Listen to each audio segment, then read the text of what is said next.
Hello everyone. आज की video में हम बात करेंगे डाइसाइक्लोमाइन के बारे में। यहाँ पे मैंने दो एग्जाम्पल लिए हैं, एक है मेफ्टाल्सपास का, एक है डाइक्लोस्पास का। यहाँ पे डाइसाइक्लोमाइन प्रेजेंट है और यहाँ पे भी डाइसाइक्लोमाइन प्रेजेंट है। यहाँ पर साथ में मेफेनिक एसिड है और यहाँ पर साथ में पैरासीटामोल है।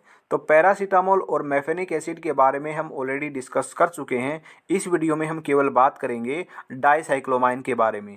इस वीडियो में मैं आपको बताऊंगा कि डाइसाइक्लोमाइन का क्या यूज होता है, क्या कॉन्ट्राइंडिकेशंस है, क्या साइड इफ़ेक्ट है और क्या इसकी इंटरेक्शंस हैं। तो चलिए वीडियो को स्टार्ट करते हैं और डाइसाइक्लोमाइन के बारे में डिटेल से समझ लेते हैं। तो चलिए देखते हैं क्या है डाइसाइक्लोमाइन। डाइसाइक्लोमाइन जो ये दवा है, ये एंटीकोलिनर्जिक ग्रुप की दवा होती है। इसका इस्तेमाल किया जाता है गैस्ट्रो इंटेस्टाइनल स्पाज्म को ठीक करने के लिए। स्पाज्म का मतलब होता है ऐंठन। ऐंठन कैसे होती है?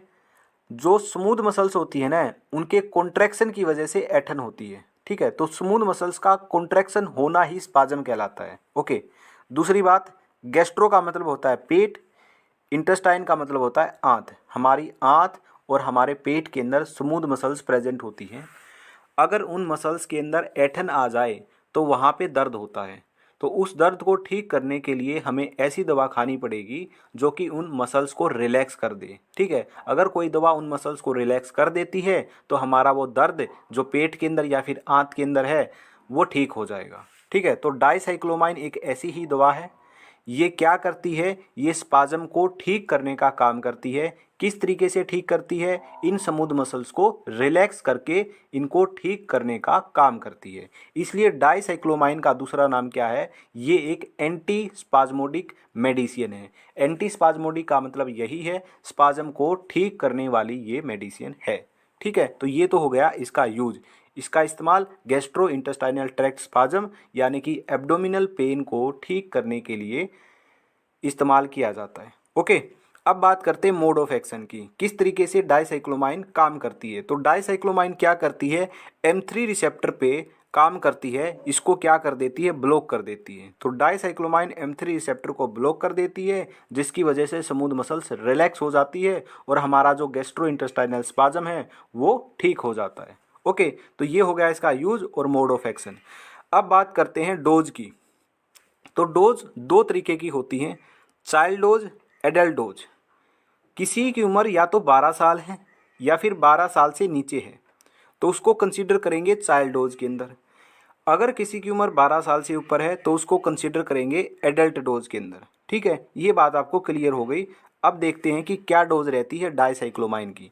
तो अगर मैं बच्चे के अंदर बात करूं, अगर किसी बच्चे की उम्र 6 महीने से ऊपर है और 2 साल से नीचे है तो उसको डाइसाइक्लोमाइन दी जाती है 5 mg से लेकर 10 mg तक, दिन में 3 से 4 बार दी जाती है। ठीक है, तो ये तो हो गई उस बच्चे की डोज जिसकी उम्र 6 महीने से ऊपर है और 2 साल से नीचे है।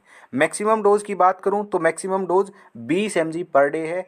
एक दिन में 20 mg से ज़्यादा नहीं देनी होती है, तो ये मैक्सिमम डोज होती है। ओके, अगर बच्चे की उम्र 2 साल से ऊपर की है तो उसके अंदर 10 mg डाइसाइक्लोमाइन दिन में 3 बार दी जाती है। या तो दिन में 3 बार दी जाती है या फिर दिन में 4 बार दी जाती है। और कितना दी जाती है? एक बार में 10 mg दी जाती है। ठीक है, यहाँ पर मैक्सिमम डोज होती है 40 mg पर डे।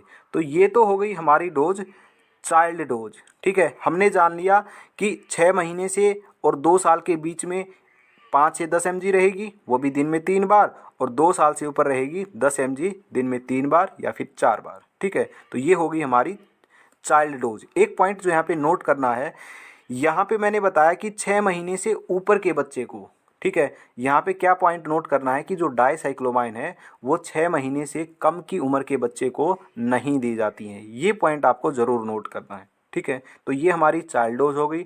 अगर मैं बात करूं कि एडल्ट डोज क्या होती है डाइसाइक्लोमाइन की, तो एडल्ट डोज होती है 10 mg से लेकर 20 mg तक, दिन में 3 बार। टिड का मतलब होता है दिन में 3 बार। तो ये होगी हमारी एडल्ट डोज और ये होगी हमारी चाइल्ड डोज। आई होप आपको ये डोज समझ में आ गई होगी।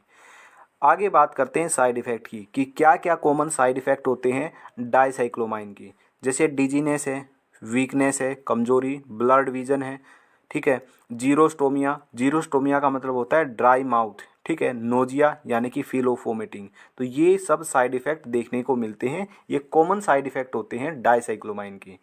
ज़रूरी नहीं है कि सबके अंदर ये देखने को मिले, किसी किसी पेशेंट के अंदर ये देखने को मिलते हैं। अगर ये साइड इफ़ेक्ट या इनके अलावा कोई भी साइड इफ़ेक्ट देखने को मिलता है तो ये दवा तुरंत ही बंद कर देनी चाहिए और डॉक्टर से कंसल्ट करना चाहिए। आगे बात करते हैं इंट्रैक्शन की। इंट्रैक्शन का मतलब ये होता है कि हमें कौन सी दवा डाइसाइक्लोमैन के साथ नहीं देनी है। ठीक है, जैसे एंटीकोलिनर्जिक ड्रग्स होती हैं।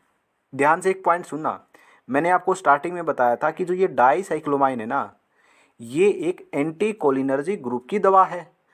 ठीक है, और अगर आप इसको अदर एंटीकोलिनर्जिक ग्रुप की दवाओं के साथ दोगे तो क्या होगा, दो दवाई जो एक जैसा काम करती हैं, एक जैसी ग्रुप की है, अगर आप उसको साथ में दोगे तो क्या होगा, टॉक्सिसिटी बढ़ जाएगी। तो कभी भी डाइसाइक्लोमाइन को अदर एंटीकोलिनर्जिक ग्रुप की दवाओं के साथ नहीं देना चाहिए, क्योंकि टॉक्सिसिटी जो है वो इंक्रीज हो जाएगी और जो एडवर्स इफेक्ट है वो इंक्रीज हो जाएंगे। ठीक है, दूसरा है टोपिरामेट, ठीक है, जोनसिमाइड, इनके साथ भी नहीं देना चाहिए। ये दोनों ड्रग एपिलेप्सी के अंदर यूज की जाती है, तो डाइसाइक्लोमाइन के साथ भी इनको नहीं देना है। ठीक है, नेक्स्ट है एंटासिड, इसके साथ भी नहीं देना है।